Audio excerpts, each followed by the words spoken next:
konting ulan, no, baha kaagad. Ayan, dito yan sa may Andros, sabi niya sa may Pasay.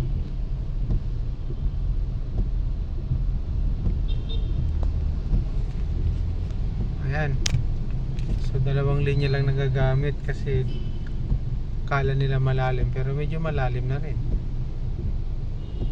Konting ulan lang yan, ha, baha agad.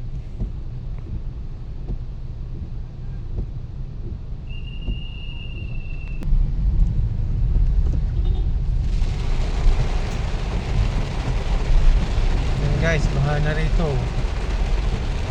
Ayan. So kaya pa naman ang kabayo natin, pero medyo malalim na yan. Ayan. Umuhos na naman yung malakas na ulan. Kaya sa mga nakamotor, ingat-ingat dahil minsan yung kalsada meron diyang may malalim na lubak, ma-slide kayo. Ang lakas guys ng buhos ng ulan ngayong umaga, so automatic baha. Yan, yung skyway guys, ito yung dito rin sa tramo, yung malapit na rin ito tapos ayan, kikita nyo naman sa ibabaw.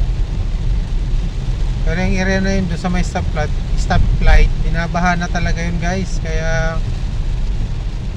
mamaya baka wala nang makadaan doon ng mga motor, yung mga mababang sasakyan, kotse, truck na lang. Ayan. So biglang buhos ngayong umaga, mga alas 5 guys. At talagang syempre alam mo na, ang ating mga drainage hindi naman handa para sa ganong biglaang buhos ng ulan. So yun lang guys, maraming salamat at magandang umaga. Ingat-ingat.